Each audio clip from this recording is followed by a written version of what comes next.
Welcome to the Chronically Will podcast, where we hold real conversations with community that needs to be heard. On today's episode, I have the honor of speaking with Jourdan. Jourdan is someone that I'm truly not fairly familiar with in the online space, but I know that as soon as I reached out to Jourdan and asked her if she would like to be a guest on this new platform that is the Chronically Will podcast, on more than one occasion, we agreed to a time. And thank you, Jourdan. I truly appreciate you for joining me in this space. Could you please give our community an introduction on who you are? Yeah, thank you so much for having me. My name is Jourdan Schwartz. In the sort of online or social media world, I really started out uh, being like a food blogger. I would share recipes or going out to eat in the local Atlanta area, sharing different bites and even small businesses. That social platform or presence kind of transformed more into like a lifestyle platform, and just me being more open and transparent about my journey with type 1 diabetes. I was diagnosed a bit later at 18, so I've been type 1 for about 12 years now, and really just excited to be on this podcast, share my story, and also um, I'm like so grateful and thankful that you've kind of encouraged me to get more involved with sort of, our community. So thank you for having me. Look, I'm here to gift everyone in our community their flowers. This is a space Mhm. where you can be unapologetically yourself, but you thanked me. You're truly welcome. This space is not just for me, it's for all of us. Mhm. You know, there are so many truths behind living with type 1 diabetes that the everyday person don't get to see, don't get to witness, truly don't embody, Yeah. because this journey is something we've embarked on that, I mean, it was not of our own liking or choosing, but with anything that's thrown your way, initially, you may not be at the best at managing it, taking it on, Mhm. just like a new sport.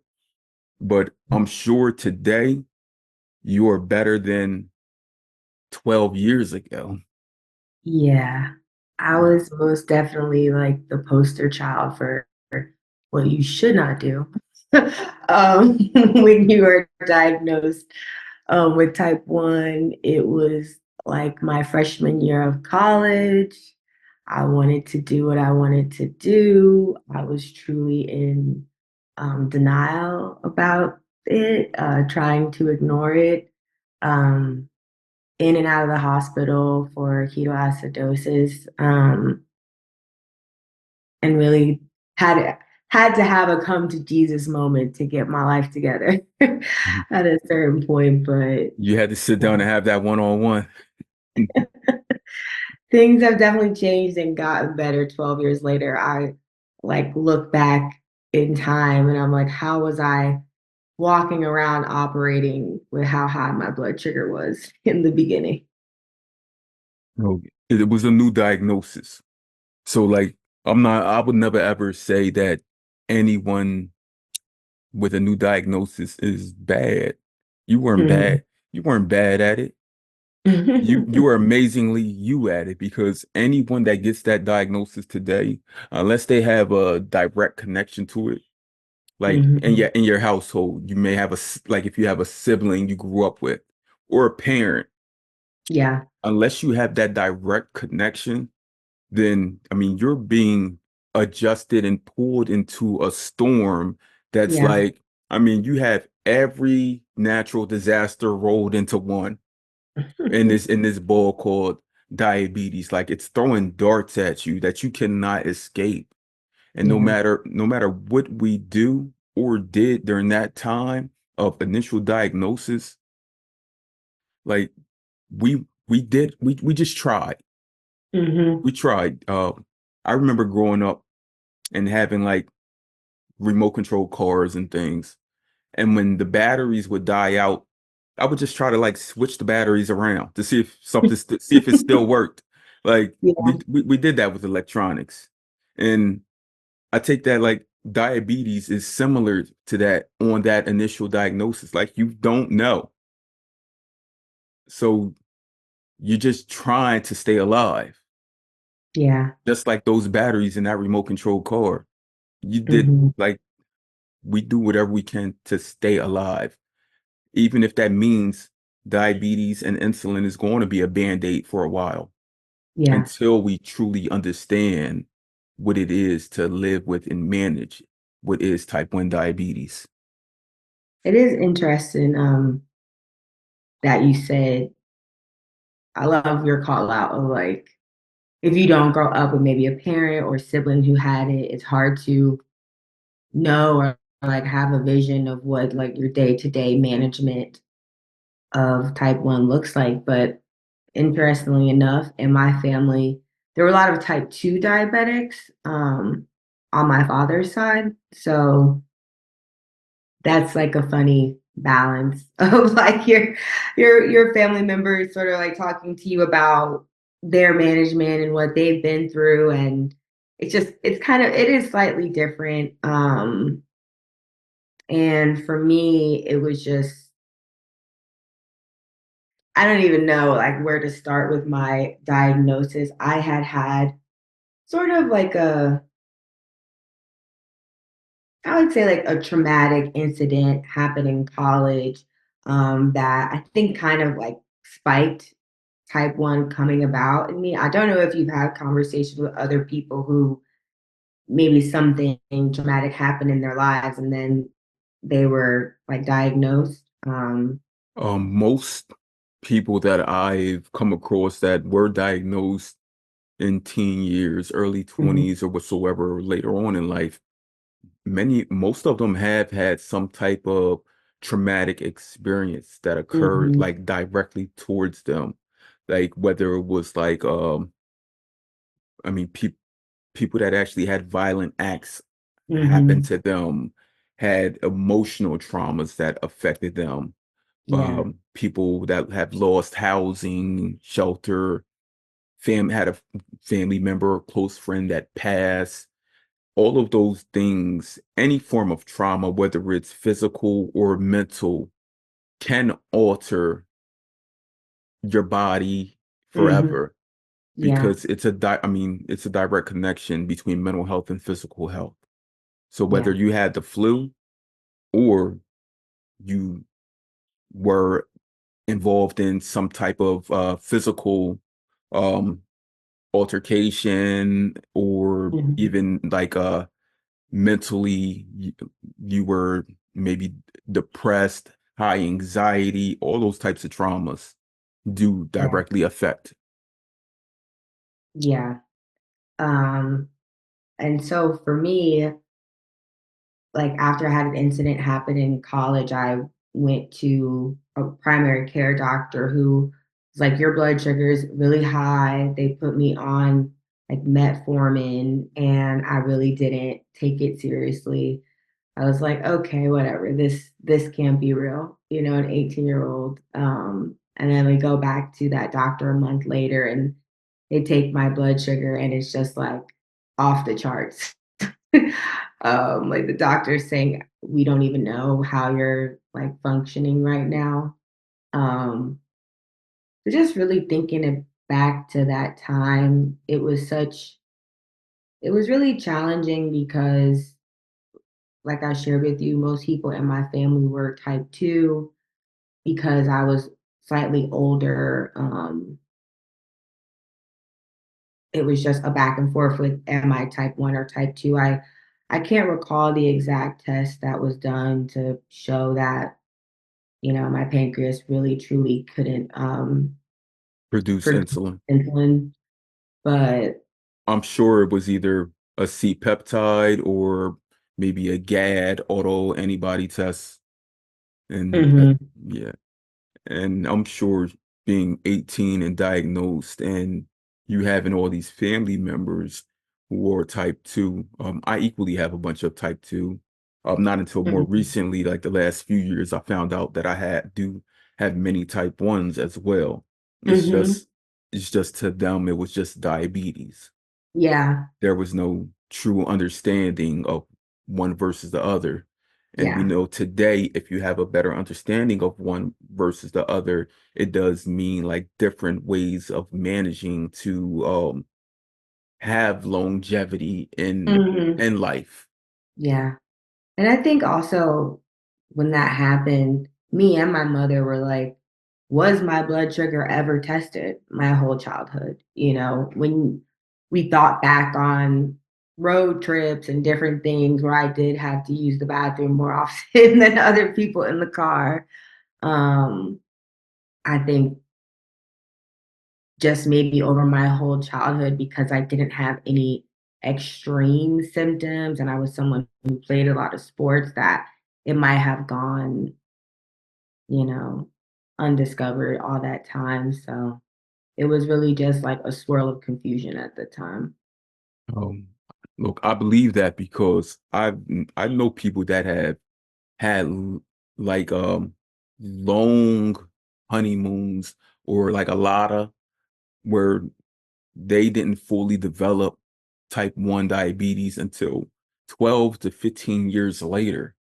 Yeah. So like you saying, like you were 18 when you were diagnosed, you may have had 5 to 10 years where symptoms were peaking in, were like Mm, really just showing their head and yeah. that's it. But I mean, we did not know that there were certain auto antibodies you could be tested for or checked Hmm. for to determine if you would develop this. Yeah. Just like a lot of our elders have never had auto antibody testing to see if they truly are type 1 or type 2, Hmm. because many of them have been insulin dependent from their onset. Yeah. So I don't want to dive much into that traumatic experience, but Hmm. I must say that like I was diagnosed at 20 years old, Hmm. 21 years ago. So I do know that like I didn't have the same traumatic experience as yourself, Hmm. but I was living through a bunch of trauma. My parents were having like in and out of like trying to figure out if they were going to stay together, lost their house. My sister was young, about to have a baby. My younger brother was still in school, and I'm trying to figure out how I'm going to help him along in his journey while I'm also in post-secondary education. And me and my younger brother were living in a hotel for a while after my parents lost their housing. And a week after like moving into a house, I started having all of the symptoms. And also during that time, my grandmother had been diagnosed with terminal brain cancer. Mm. So it was just like trauma on top of trauma on top of trauma. And I won't ever say that that trauma forced my type 1 to occur, but Hmm. it was just the icing on top of the cake, you know? Yeah. Everything was already there. Some people get the flu or any Yeah. other type of virus, and it impedes the process of autoimmune disease. Yeah. We got that traumatic experience, which Mm. is equally as bad, or if not even worse. Yeah. That's something that we can never get rid of, like mentally. And I think sometimes I even like think back or wonder like if I had avoided that circumstance, would I still have been type 1 at some point later in my life? But just one of those you never know. But it is interesting just type 1 being spurred or brought on by traumatic experiences or a sickness or anything like that because it's not something that doctors really talk about. I feel like that's something I discovered on like a Facebook group.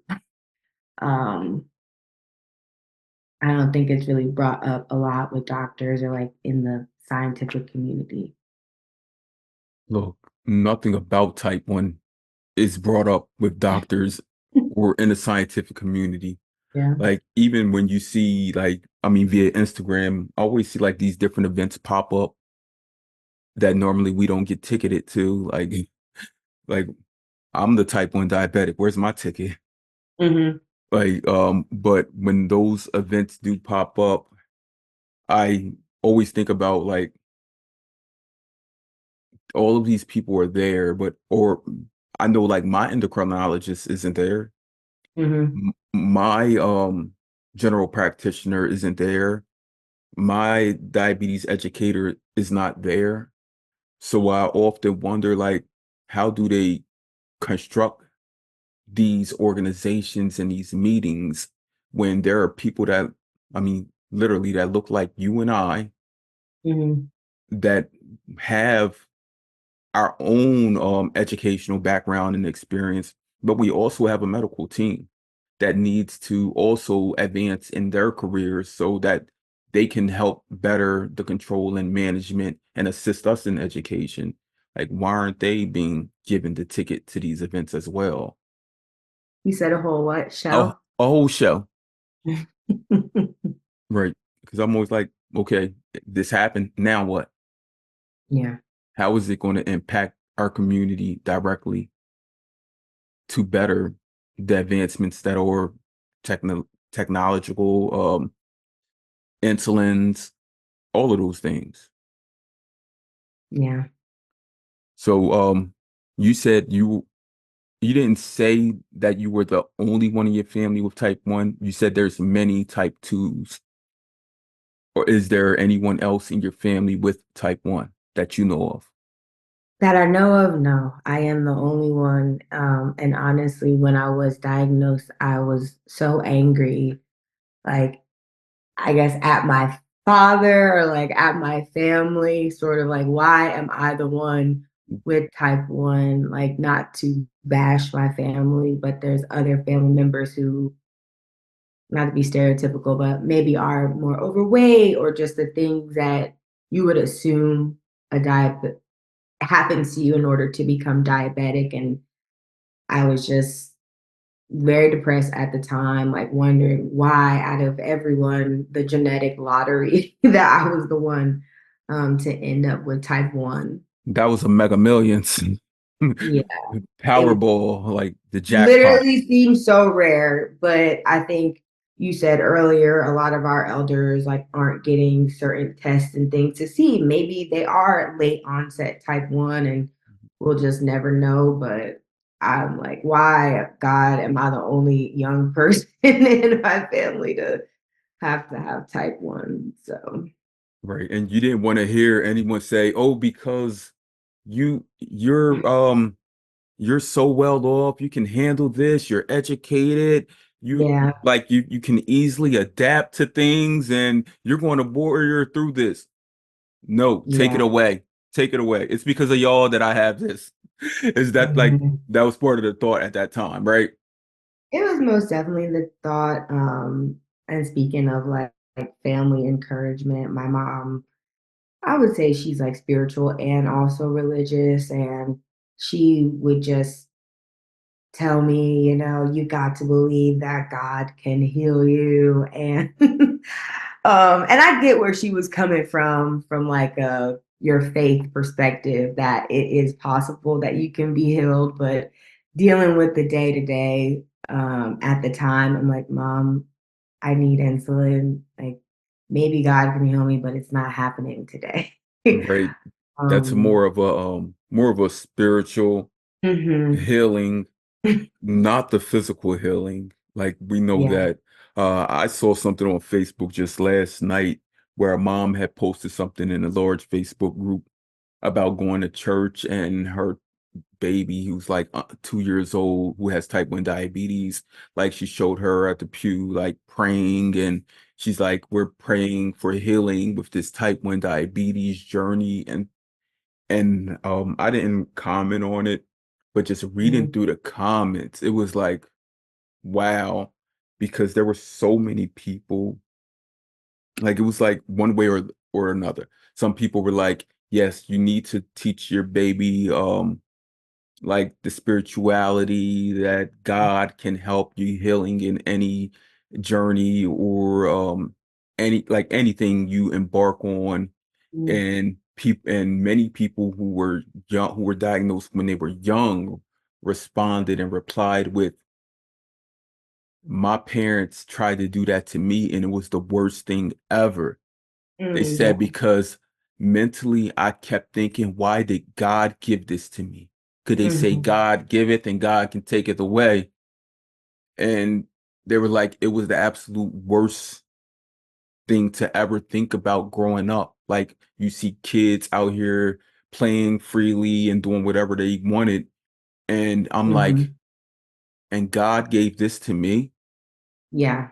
So like, I couldn't put myself into that conversation because it's more, I mean, diabetes, we know for the majority of it, like we do have similarities in our care and on all of those things, but like as far as faith, spirituality, um, our mental well-being, we're all totally different. For sure. Um,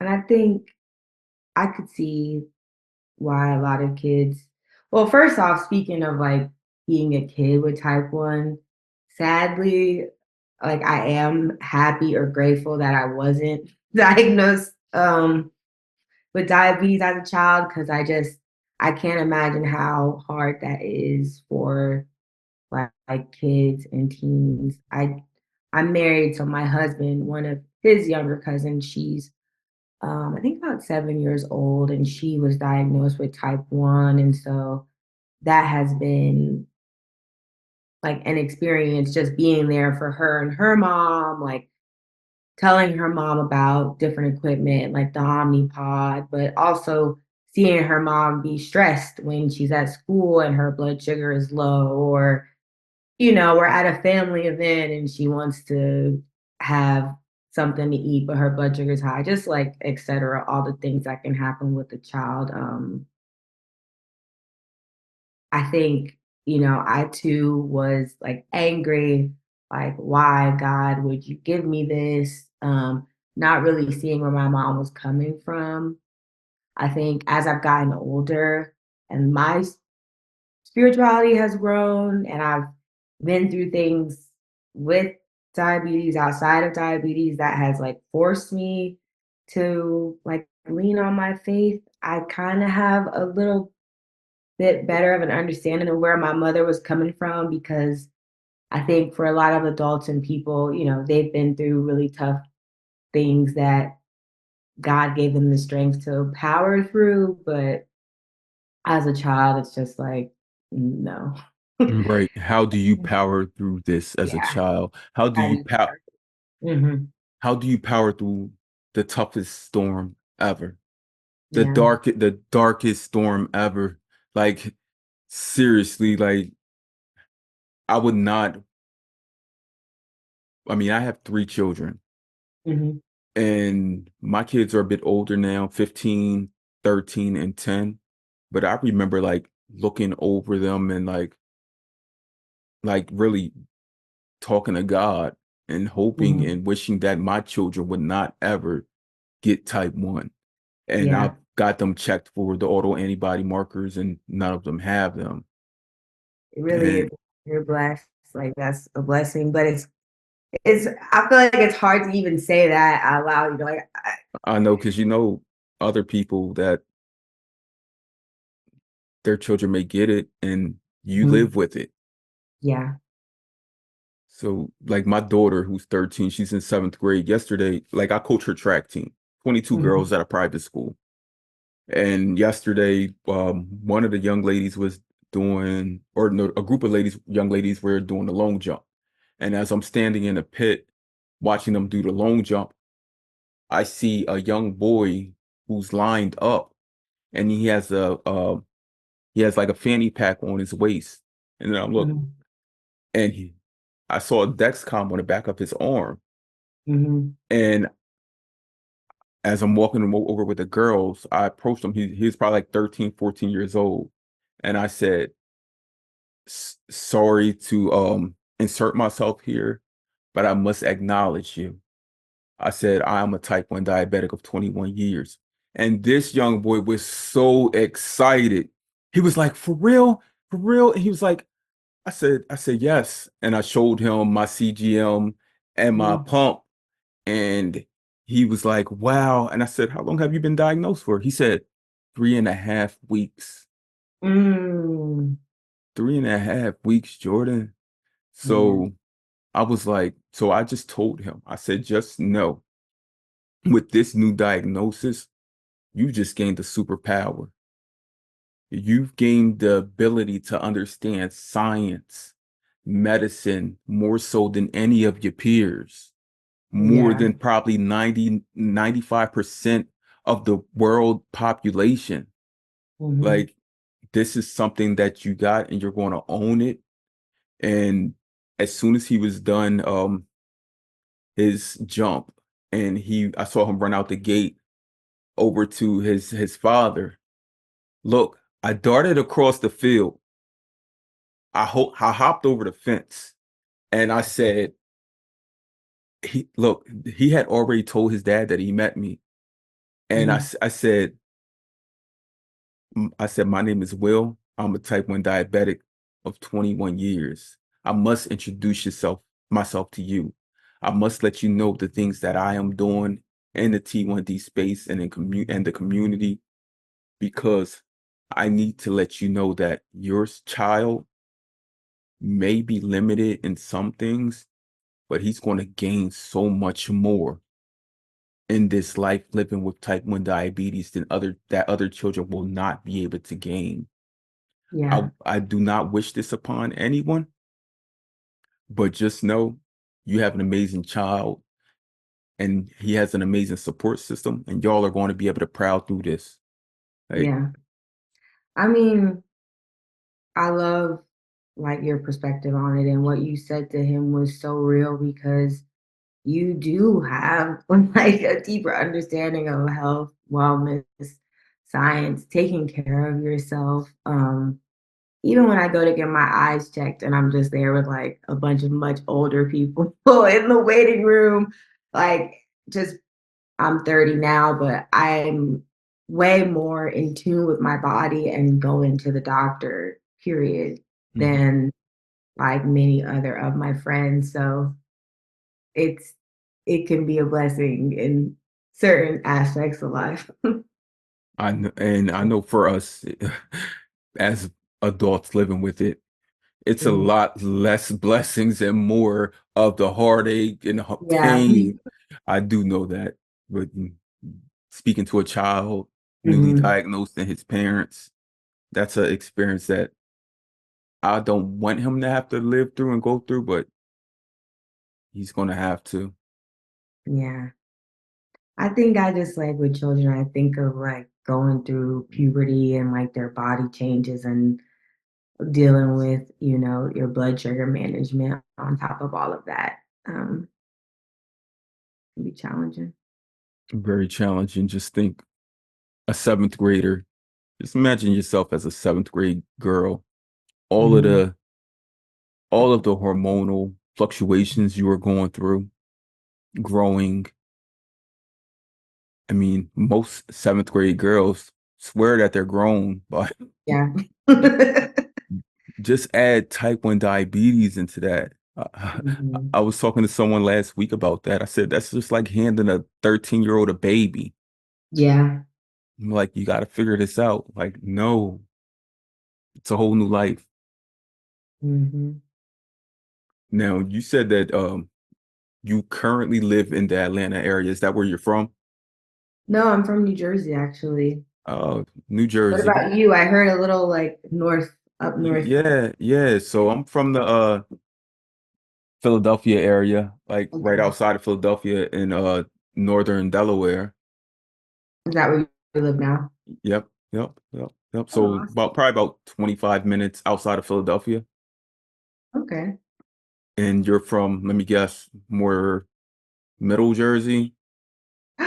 What a diss. I'm from You North you from North Jersey, Jersey? Where? Essex County, Essex County, East Orange. Maplewood. Have you heard of Essex County. Maplewood? Yes, I actually recorded with someone who's from there. A young lady named Jen. Okay. Yep, Essex County. Huh. Oh, and she's in your age group, 30, Okay. 29, 30. I'm gonna have to Hmm. connect you with her. Y'all may know each other. That would be May great. may have passed each other in your previous lifetime before diabetes. Right. And I will also say, like, in terms of connecting with other like type 1 diabetics or like building community around that, I really haven't done the best job. Like, it is something that I would want to do. I would say, like, touching on children, being a child versus being an adult, having type 1. I know there's like a bunch of camps and like group activities for children. I would say in adulthood, it's something that I want to put more time and effort into because I really don't have any like close type 1 diabetic friends. Understood. Yeah. Uh, until the pandemic, I really didn't reach out to any type 1 diabetics because at the beginning stages of the pandemic, we were all trying to figure it out. And that's what made me like form groups. So Hmm. you're in the Atlanta area. I know that you aren't on. I have so I started an Atlanta group Okay. last year because a young lady had reached out needing insulin. Hmm. And I found like 50 different people from Atlanta, and I started a Atlanta T1D group, all people of color. So I'm going to send you an invite to that group. Yeah. Find your people. I'm a people. I'm looking forward to that. But speaking of like friends, I do have one actually type 1 diabetic friend. His name is Don, and Don we work Kirk. out. Yeah. And we shout out to Don. We work out at a gym together, and he has been like such a solid type 1 friend. Going back to like, so last year, last fall was crazy for me. Um, like the last 6 months of last year, my grandmother died. I got laid off in August. I got laid off from my job in September.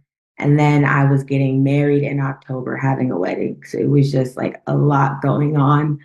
And me getting laid off, of course, I tried to like stockpile all of my medication and devices and everything. And I am on like a CGM and a pump, and it's really just hard anytime I've had issues with with my like pump going out, switching back to like needles is hard to manage. So I was still trying to, you know, keep the systems that I was using. And Don and I, we work out together at F45. And of course, when I saw him in class, I was like, oh, you're a type 1. And we connected over that. And I think there was just like a week or a time period when I needed, I don't know, it was either Dexcom or Omnipods, and it was just going to cost so much. And Don was like, hey, I have like a bunch. Here you go. And I literally came home and I was like getting emotional, like overwhelmed. I probably was crying and like thanking God like for Don. And I probably need to like tell him this because I'm not sure if I said thank you, profusely, but I don't even know if he knows like how much of a blessing he was in my life at a time where like I needed that to live. And so I think I had said before, I don't have many type 1 friends, but he is a friend.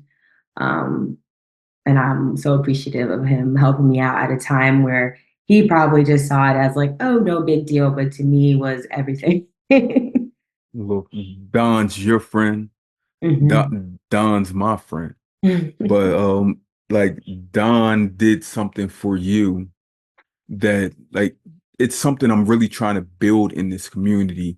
I don't know, like I've built many different like groups Hmm. where people can like talk about living with diabetes, but that's also so if you're ever in need of supplies, Hmm. who else to go to than another person living with type 1 diabetes? Like that's your best, like that's I mean, that's the next best thing to actually having your prescriptions in hand and in front of you Yeah. at like zero expense because many people do get an overflow of supplies or they switch from one insulin pump, one CGM to another CGM. Hmm. Like, so people do have that. So Yeah. yeah, I highly recommend reaching out to the community because you'll find people like Don who are Hmm. willing to do whatever it takes to lessen the burden that is living with type 1 diabetes for people like yourself, Jordan and Hmm. Don.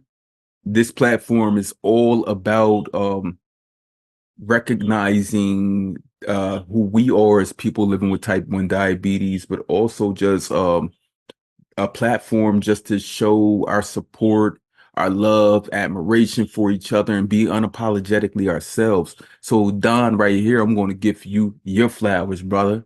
Even though every time you come through the area and you be like, when I come through, I'm gonna hit you up. Life gets busy. I know, I know, but like Don is literally from like the same neck of the woods Hmm. as me, and he knows.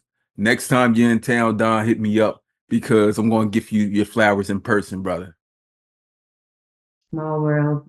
Yeah, it's a small world, but it's a big world with people living with type 1 diabetes.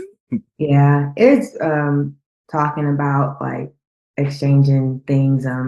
One time I was at dinner and with the waitress, and I think like her Omnipod or Dexcom, one or the other, she needed to switch it out. It didn't have one, and I had an extra one in my purse, and I was just like, "Here, you can have this. Like, I'm good." And she was just so. I think it's great to be on like the receiving end and the giving side of it because it can be tough dealing with like medication management and like insurance and stuff. So my husband, he tore his Achilles tendon last year. So it was really he had to have surgery. So it was his first experience really, contacting health insurance, dealing with the real like medical bills, stuff like that. And I think he had observed me being on the phone, like almost to the point of tears sometimes with coverages and calling people and prior authorizations and all of that.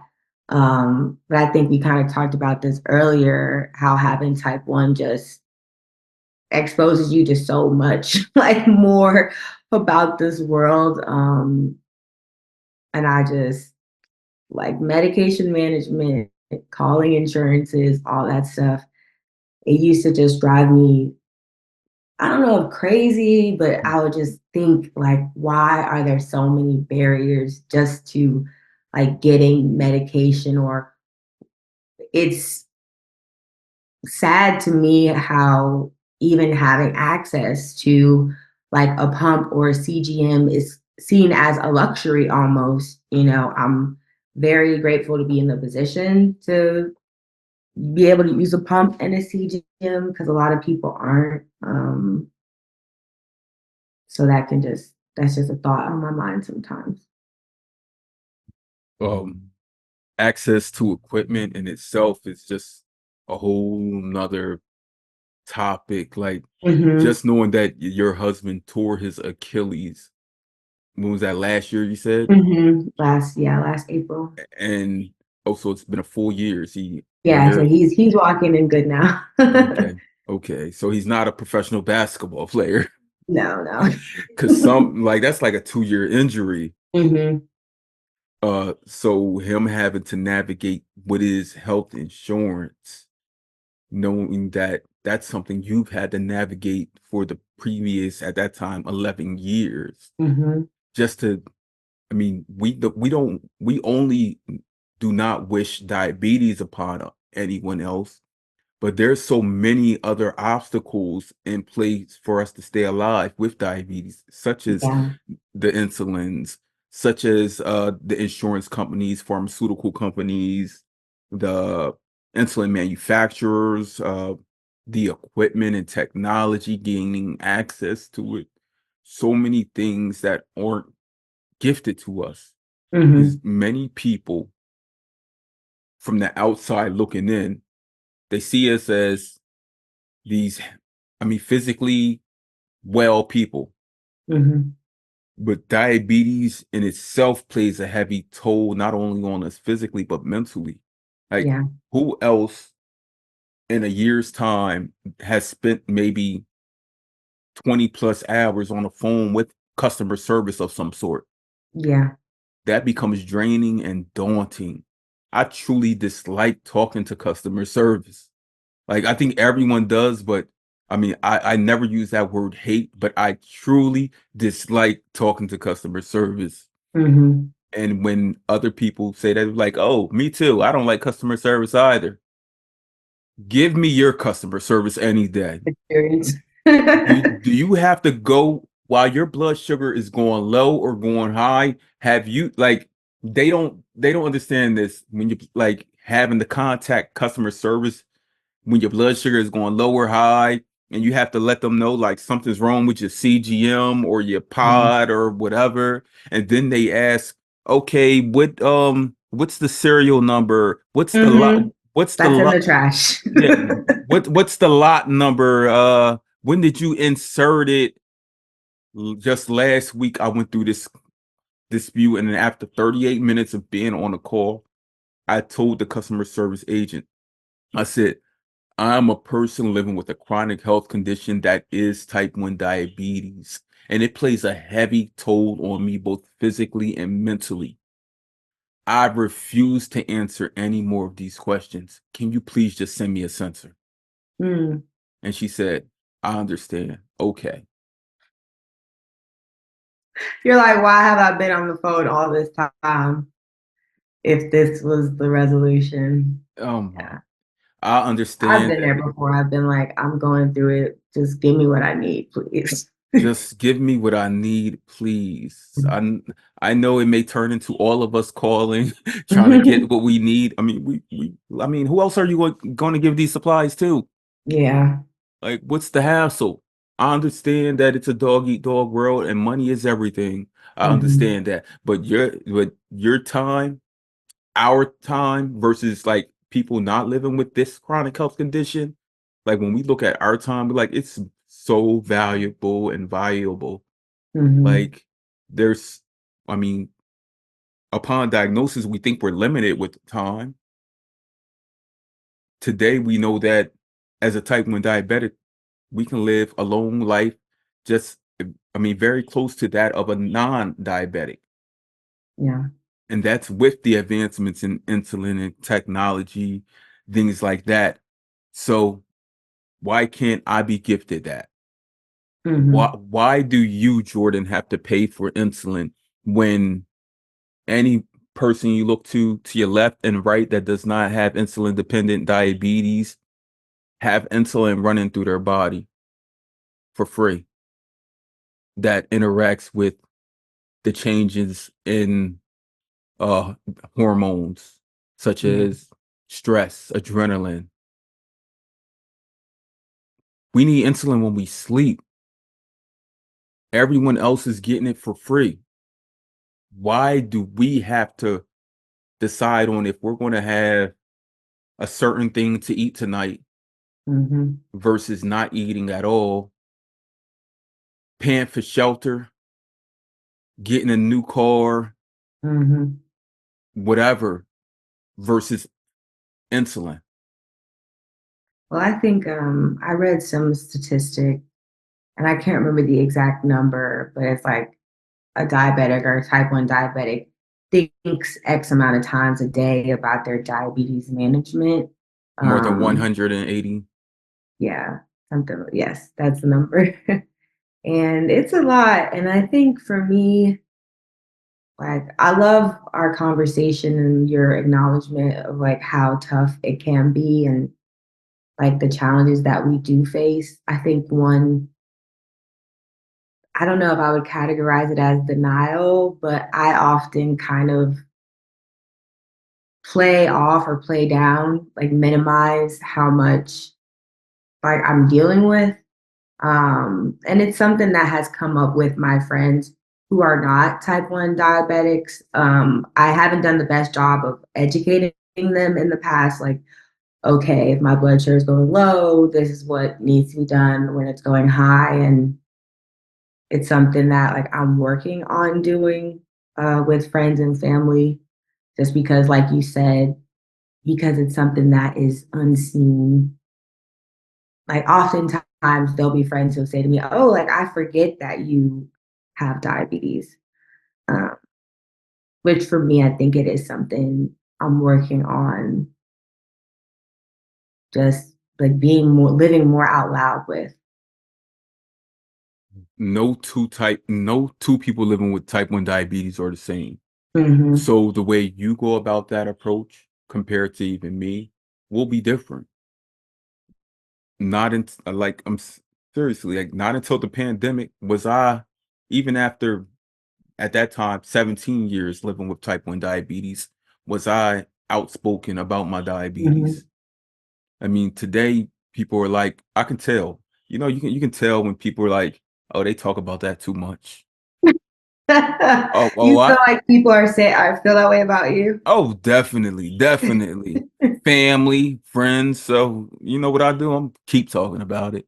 Hmm. Um, I'm going to share with you this one thing that helped change me and even my friends and family understanding of type 1 diabetes. I don't know if you're familiar with the Juice Box podcast.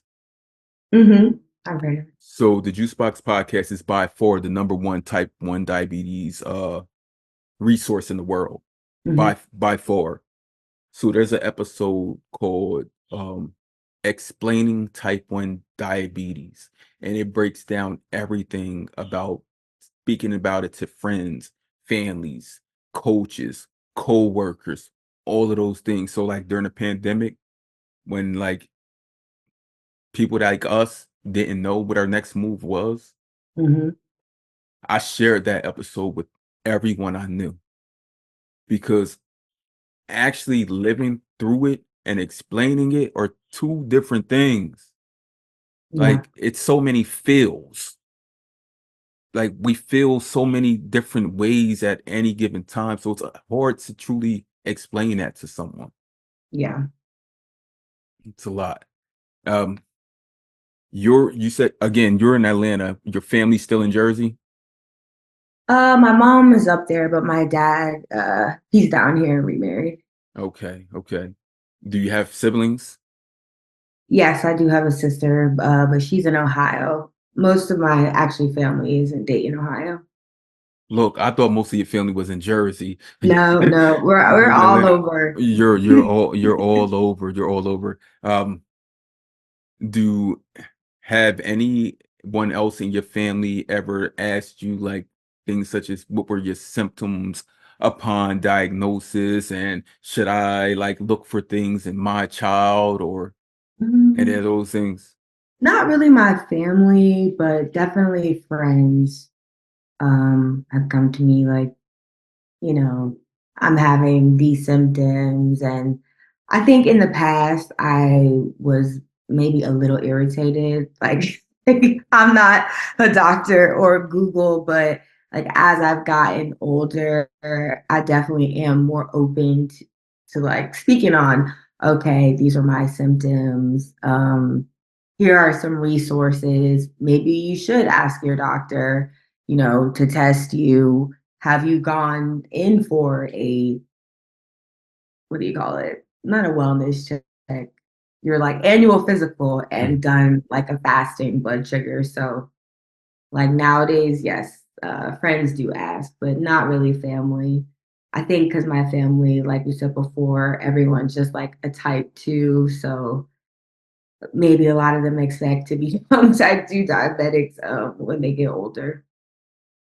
I mean, it's good that you do have that friendship group because you mentioned them multiple times. It sounds like they want to know more, Yeah, they but want to know more. it's It's more. more like me being It's like, get out of my business. I don't want to share it's truly my hard. number with It's you. it's truly hard. Like it's hard to explain it. Hmm. Like if I didn't have diabetes right now, and I asked you, like Jordan, could you explain to me what living with type 1 diabetes is? You Hmm. may go through like like a one pager, but there's gonna be so many excerpts that are missing Hmm. because as I tell people, type 1 diabetes is not 24/7. Yeah. It's nonstop. It's not 24/7, 365. It's nonstop. Right now, we're going through things with our diabetes. Hmm. We may be able to have this conversation, which may seem to normalize it and may seem like, okay, Jordan and Will are having this conversation. They're fine. Their diabetes isn't affecting them. Maybe they need to talk more. Maybe if they talk more, their diabetes won't affect them as much. No. Hmm. I mean, I haven't looked at my blood sugar, but look, it's peaking right now and it's at 170. I got to bring it back down. So Hmm. like because I know adrenaline. Having these conversations builds adrenaline Yeah. because it's like I don't know. I truly love and enjoy having these conversations because I love breaking barriers, especially when it comes to like my people. Not only do we both have diabetes, but we also have the lived experience of being people of color. Yeah. So many other things we're faced with, so many other stigmas that have been placed upon us. We have to break through those barriers as well. Like you're a black person with type 1 diabetes, you're not a kid. Yeah. Yeah, we check off on all of those things. Just Hmm. know, like any other health ailment, it can occur to anyone. There Yeah. are no race barriers within it. Um, diabetes does not have an age. Hmm. It's not if you're under 18, you can get type 1 diabetes.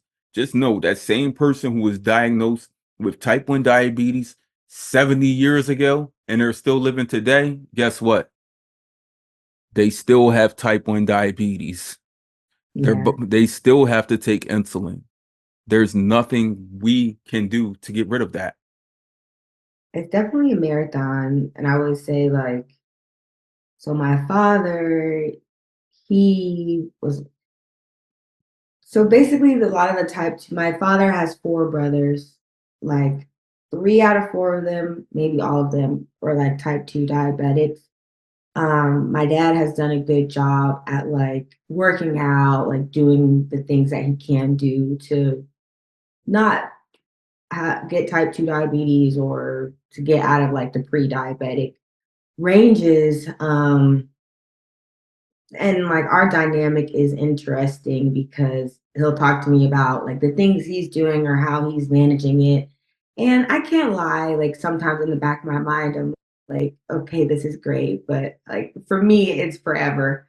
Um, and I think a lot of times online, I see a lot of like discussions or dialogues about being exclusive or like non-inclusive of type 2 diabetics or kind of like how type 1 and type 2 are pitted together at times, but like living it out in real life, it is interesting.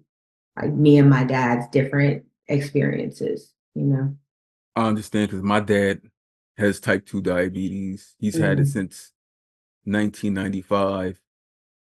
And he's right now he's on dialysis and things and like when we first talking about him with diabetes, he's always like, oh, you like he would say like you got what I got. Hmm. But when he sees like what I go through on a day to day and managing and it's how it's nonstop, giving Hmm. insulin, how I have to have insulin running through my body how I have to give it for every other adverse thing, even more than food. Like, and he's like, oh, that's different. Yeah. So like even family members, they're like, oh, you got diabetes too? Hmm. Like, yes, I have diabetes too, but my type 1 diabetes is not equal to your type 2. Mine isn't better, yours isn't better. It's not It's just worse. different. It's not work like we both have a chronic health condition that we have to manage. So I will never ever compare the two because I mean, just like with any other chronic health condition that I would not wish upon anyone, they're all different. Yeah. Though I did want to talk to you somewhat about like different stigmas with type 1 diabetes or with diabetes in general because you were diagnosed at 18 years old. Hmm. I'm picturing an 18-year-old fresh out of high school, freshman in college, you said. Now you've gotten this diagnosis and everyone may like people are wondering like what's going on with Jourdan? Where Hmm. has Jourdan been? Yeah. So that's a huge transitional process. Like you're grown now, no? Like you're your own adult. I mean, to your parents, you weren't grown, but you're your own adult at 18 and you're in college. How hard was it, or not how hard, but was it where did you have the ability at that time to tell people, I'm Jourdan, I'm 18, college student, and I'm living with diabetes? No. So I definitely tried to ignore it, tried to hide it. I would not take my insulin for days, if not weeks. Like it was most definitely a trying time. My mother and father were really concerned. They would like ask me to text them pictures of my blood sugar just to show that I was checking it. Um, I think I shared with you earlier, I probably went to the hospital for DKA like 3 or 4 times. I guess like the first 4 to 5 years of my diagnosis because I would just literally not take insulin. And I was so skinny. And I think maybe just a few years ago, I came across like diabulimia. Um, and I don't know if if I had that, but like as a young woman, I was like, okay, I'm not taking my insulin and losing weight. I don't know. I was just so unhealthy. And it wasn't until I was babysitting for a woman who I think she might have actually been an endocrinologist or whatever she practiced. She was familiar with diabetes and she just like kept it real with me. She was like, Jourdan, you know, you don't want to have years to go by and you have to be on dialysis or having like things removed, body parts removed. She's like, if you don't get it together, like this is what your life is going to, how it's going to end for you. And I think maybe it took hearing something like that from someone outside of my mother or father that sort of made it real, made things click. And also, I think me getting access to like a pump and a CGM that also made like a major difference for me. But it wasn't until like I wanted to take care of my blood sugar could the change really happen. Like no matter how much my mom and dad wanted to help me, I just wasn't ready to make that change until I was, you know. You weren't ready until you Mhm. was, and even today, like it's an adjustment. Like Yeah, you're still learning today. I mean, exactly like how you said, you're learning today how to directly communicate with people that you have type 1 diabetes. Like yeah, you have friends who want to know more. You have an entire lifetime Yeah. to better your own understanding of what living with type 1 diabetes is. So take your time, have grace with it. Celebrate all of the things that you conquer while living with diabetes. You know, celebrate your ranges. Celebrate when you wake up and you see a unicorn. Jot that down, send someone a text, and then Yeah. they'll start understanding those little things. Like, oh, little things like that make Jourdan feel good Yeah. because they don't truly understand. Like those little things affect us in the long run. Like you met someone who told you, and this wasn't your doctor, it wasn't a family member. Hmm. They actually told you like these are the things that can and will occur. Yeah. That it was no BS because we know that all of us go to doctors, all of us see endocrinologists or whoever, primary cares, and they all have a spill, like something to tell us. Yeah. And when we leave that office, we know they're giving the next person that same spill, having that same conversation. They probably had that same conversation 15 to 20 times in one day. Yeah. So to have someone who's not having that conversation every day tell you some of the things that you may have heard like in passing from a educator or endocrinologist, Hmm. it links you to like, oh, I guess that is real. Yeah. Like it's time for me to buckle down and do what's needed to be at my best. Yeah. And I think, now if someone has a child or someone in their family who is newly diagnosed or maybe having a hard time with it, like I'm always more than willing to hop on the phone with them or just talk to them about my experience because I think for anybody, but especially like young people, it makes a difference to hear it from someone outside of that family or like doctor circle. Right. Diabetes is like it directly affects relationships. It affects our relationships. Like if upon diagnosis, if we're not given the education right then and there, if someone's like, "Oh, we're going to wait and tell them about insulin to carb ratio. We're going to wait to tell them about different types of insulin. We're going to wait to tell them that they should pre-bolus for meals." Hmm. Like that truly affects us because if it's not all told right then and there, the importance of it dries down. Yeah. Like, okay, you said if I don't take insulin, that I'll get sick and may die, may get complications. But you didn't like give me that blueprint on how I'm going to do these things. Yeah. Give me that one pager that tells me what to do to be at my best instead of me having to wait 3 months, 6 months, 12 months to get an understanding. Because at 12 months, you're telling me pre-bolus. I don't forgot what you told me at the first initial visit. I don't Yeah. forgot about what you told me at 3 months because it was all like a band-aid. Hmm. Like that's what diabetes was equally to me early on.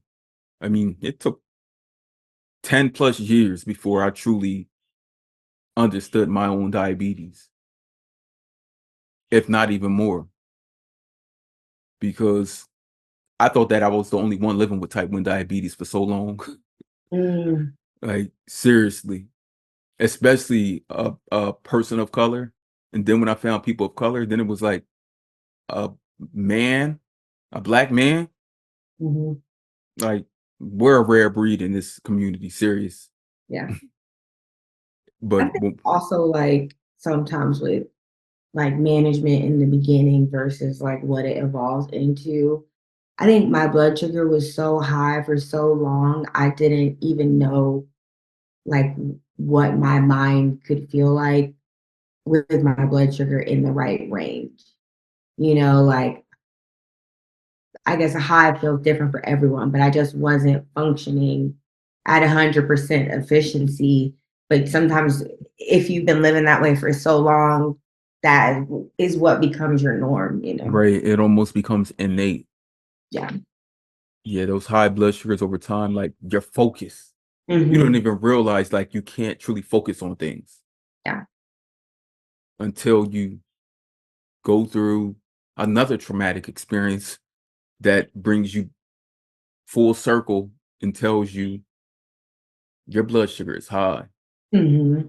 And then once you get it a little lower, you start realizing like I'm able to actually see this world a little better. Yeah. Like I get some clarity into different things. And it's not even like your own health. You're like getting more clarity into the world.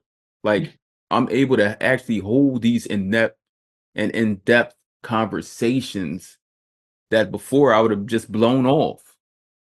Yeah. And that's living with type 1 diabetes. It's so much more than we can explain. Uh I still want to talk about relationships. So you're married, right? Hmm. Yes. 1 year? 6 months. 6 months. Six 6 months. months. Congratulations on this honeymoon. This isn't a diabetes honeymoon. It isn't. I've been married for it'll be 11 years in September. So Congratulations. thank you. Big congratulations on you. 6 months seems like a lifetime right now. Oh, I know those first 6 months. But it's great that you actually found someone who took you as you, Yeah. as a person living with type 1 diabetes and all of the obstacles that come with that. Because, I mean, you're not only his spouse, his friend, best friend, his mate, but you're like a new infant that was given to him also. Like, seriously. He would say that. I for so long I didn't want him to have my Dexcom numbers on his phone, but I finally caved into him having it. And then I'll be out anywhere and he'll be like, blood sugar is a little high. What's going on? Like, I'm definitely like fortunate to have him in my life. He's someone who from the beginning was like wanting to learn about like diabetes, was a little bit of a learning curve. Like my blood sugar, I remember when we first were dating, would be low and he would go get like a Diet Coke. And I would say, okay, thank you, but this is not like how it works. like what you want me to eat the plastic? But yeah, he's definitely learned a lot since then. And I think, in some of the diabetes groups I'm a part of on Facebook, sometimes I just read stories of people with not the most supportive partners Mhm. and think finding someone who's, willing to take me as I am and understand it all is like just the greatest thing.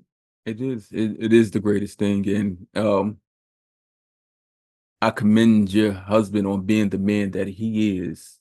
Mhm. Like seriously, it does take a lot of mental solitude to be able to handle this. Yeah. I mean, we have to live through this. They don't have to. Our spouses don't have to, but they chose us.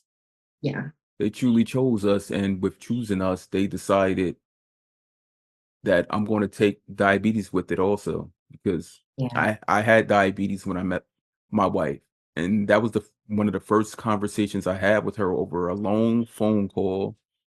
Yes, I'm from that era where we spent hours on the phone until we fell asleep and woke up on the phone. And I told her, I said, I have type 1 diabetes. And she said, that's okay. Like literally, that's what she said. That's okay. And I knew from that moment on, like we would be okay. Yeah. So yeah, you will get your family and friends on that same level.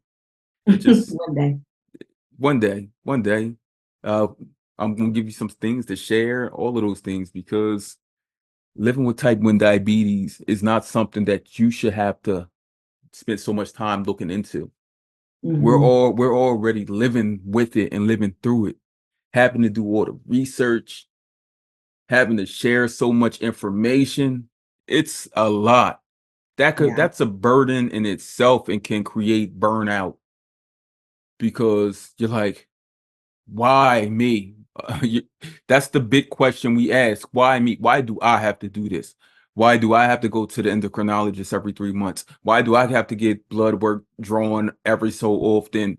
Why do I have to contact at least 5 different customer service reps per week? Yeah. Why am I fighting for insurance? Why why hasn't my endocrinologist or my medical team shared with me how I can get access to my insulin, how I can get access to my pump supplies of limited to no cost with Hmm. while I don't have insurance. Yeah. So that's another big part of why I created this platform because I'm a great resource in this space. If I know another type 1 diabetic is going without, it doesn't matter where you are in this world, I'm going to do something to help you. If you told me you have no insulin, I'm going to get you insulin. You don't have any pump supplies, CGMs, we're going to make sure you get some. Whether you live here in my area, in Atlanta, in Uganda, I do that all around the world because I was once that person living with Hmm. diabetes and didn't have access to anything. I felt like I was living to die. Are you still having issues with getting your supplies that are needed? No, it all kind of worked out in terms of getting married, getting on my husband's insurance, and then I did fortunately find another job. So it did all kind of land, but just in the midst of it, it felt overwhelming for sure. Right. And you know that since it felt overwhelming for you, that you knew that other people may have been going through that same thing. So to be able Hmm. to express or tell your story on it may help other people along in their process. Yeah, I think it's just like staying the course, not giving up, like reaching out to your community through, different groups online or maybe someone in person, sort of like how I shared Dawn was really helpful um, to me at that time. But it is just one of those things I had to work through. And, of course, being laid off or unemployed is a mentally tough time. So just balancing all those things was a lot, but made it to the other side. Right. It's like anytime we're faced with an experience like that, it's so many other obstacles that are thrown at us. Hmm. So, I mean, to lose employment, fight insurance, those two will equally affect your blood sugar, Yeah. the stress of it in general, and then not knowing like when's the next, like when am I going to run out of insulin? Like I think we've all been there at some point in our lives where we, especially as adults living with diabetes, like what am I going to do if ever, like they say, a zombie apocalypse did occur? Yeah, Like definitely have that thought. what am Yeah. I going to like? I don't know. I mean, I don't. I mean, I do, but most people don't know. Like people that work in biomedicine, bioengineering, who may be able to whip up something in a lab. Hmm. But it's like right now, today, we're living in a time period where there are shortages for insulin. Yeah. Things such as Humalog, Lispro, Eli Lilly in general did not let anyone know ahead of time. It was just like one day there's a shortage in insulin. Next thing you know, we're not going to be producing this and that anymore. And it's so much because to many people, Humalog is all they know. They've Yeah. been they've So been your taking body gets used to at a certain point. yeah. And adjusting to another insulin is a whole nother traumatic experience. You may have to deal with highs or lows for multiple days. Hmm. Your body may not take that insulin. Like it may reject it. So what are they to do? try and figure out something else that's going to be more expense, more time consuming, all of those things. Definitely. Mm. And so you were diagnosed again at 18, your first year of college. How did that truly affect you and your studies, your social groups? I think it had a really big impact on all of that. And because it was just a lot for me to take on and manage, it all kind of affected me like negatively, in terms of my studies, even me just navigating social groups, not really having the energy for it. I would most definitely say I felt that it took away some of, my freshman, beginning of college years experience for sure. Right. So you didn't have the typical experience that most people have. It Hmm. was like college to you was like, sheesh, the me going to college, like also bring about this diabetes because of the traumatic experience that did occur, along with trying to get your studies in order and all of those things. I hope that whenever you were able to go back to school, that you were able to get like a sort of some sort of accommodations. Well, that's a whole nother thing. Dealing with accommodations, learning like what those accommodations were. Some teachers really not respecting it. I remember like really battling with some teachers on simply just having to go to the bathroom or have a snack or something in class. Yeah, and that was just a lot to deal with, in tandem with the new diagnosis. Diabetes is too much for an individual to have to deal with, especially with Hmm. that new diagnosis. So I do advocate for mental health coaching and counseling upon a diagnosis of any chronic health condition. Yeah, it's important to It's include that. because we truly don't know what's about to occur. We truly don't know the burdens and how it's going to affect our relationships, our studies, our employment, things like that. So if we know that there's millions of people that live with type 1 diabetes, there's millions of people that thrive with type 1 diabetes. Why can't we be gifted that opportunity upon diagnosis instead of Hmm. struggling for so many years and having to figure it out on our Your own? own, yes. Like, where are those one pagers that tells you?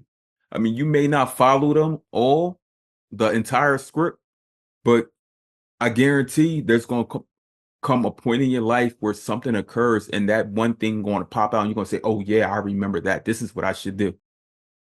So the way I wrap up these meetings, I have there's two conversations that I want to have with you. So the first conversation I want to have with you is about your diagnosis. Hmm.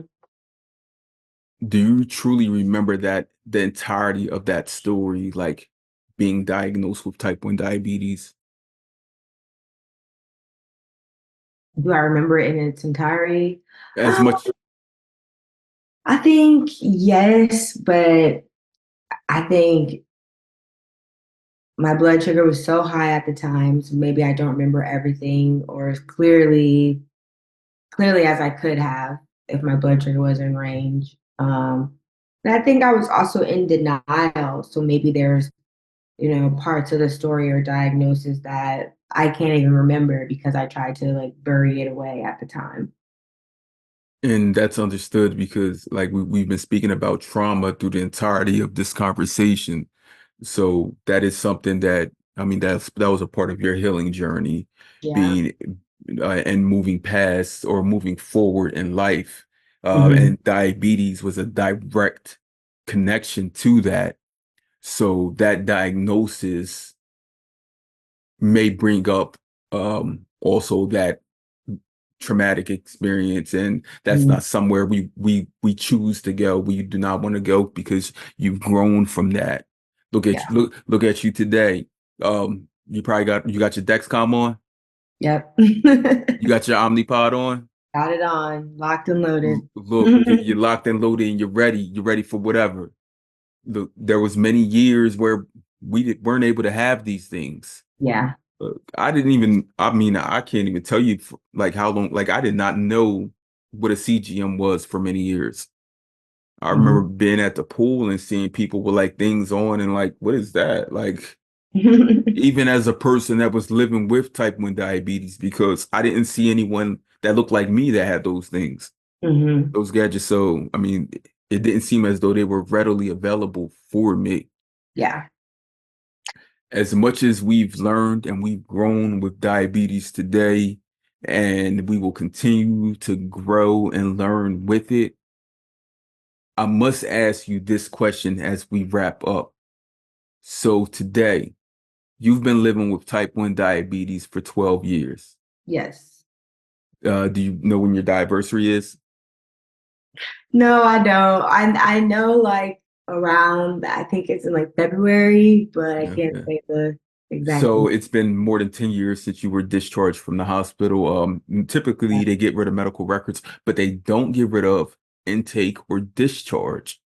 So Okay. if ever you want those, you can reach out to the medical records and they'll give them to you.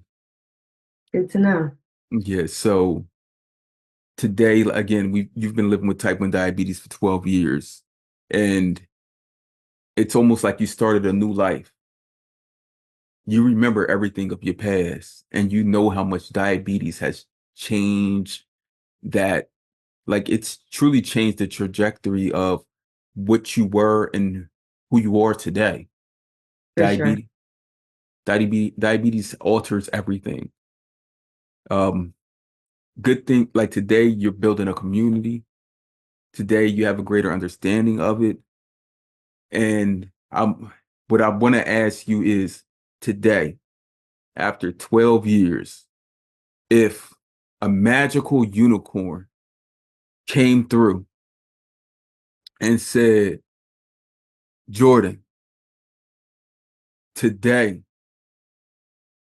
diabetes is gone. I mean, it's not giving you an option of having diabetes and not having diabetes. Diabetes is completely gone. This isn't any stem cell, anything derived from stem cells, anything like genetically modified. This is 100% like you hit me up and like, yo, Will, your diabetes gone? I hit him, Don, your diabetes gone? All of our diabetes is gone. You wake up. What do you do at that point in time in life?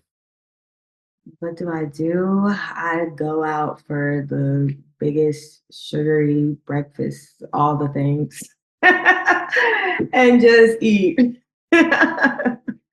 Look, may eat for an entire day, huh? Yep. And that's the majority of the answers I get from people.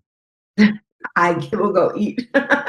Eat something Looks, crazy. look, I have people that are like, I'm going to get this huge slushy and Yes, the slushy. I can't, yeah. No, I can't have those, but I don't really drink those. right. But it's so many things that people who don't live with this chronic health condition don't truly understand. Like the Mhm. battles we go through. Like we truly go through battles just going outside and going for a walk. Yeah. Like most people when they're overly stimulated, they have so many different things that are current to them. And even when they're sick, people may say, go take a nap, go relax. Please don't tell me go take a nap and relax. If you don't know what my blood sugar is, Right. because that could be a live or die situation. And people who don't live with diabetes don't understand that.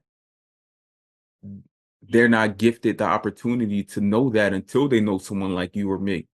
Yes. and they're actually walking with us day by day, understanding and learning these things. Living with type 1 diabetes is non-stop. It's forever. But someday I do hope that that magical unicorn does. Like, That I'll give you a look, call, say, what are you eating? look, seriously, I hope that magical unicorn comes through, and even if it just shows its ass and gives me a day That'll be without great. diabetes, that would be amazing. I don't even need to go anywhere. Like, I don't need to hop on a plane and take a vacation.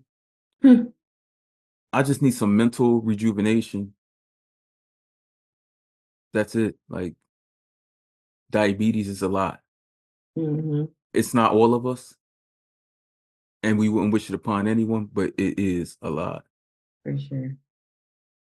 Is there anything we missed or anything that you need to add into this conversation? No, I think today was great. I really enjoyed our conversation and can't wait to hear it again. Look, and that will give you the opportunity to do the one thing that you said from the beginning that you're working on, being able to share with your people. Yes. You don't have to speak the words to them. Just tell them throw on a headset. Tell them they can cook dinner, they can wash dishes, and they can go out with you at any of these fine restaurants in Atlanta while you're blogging, while you're blogging, Mhm. and truly just listen and tap into what it is that Jourdan lives through. Yeah. Thank you, Jourdan, for joining me on the Chronically Well podcast, where we hold real conversations with community that need to be heard. Jourdan, you need to be heard. Thank you, El. Thank you.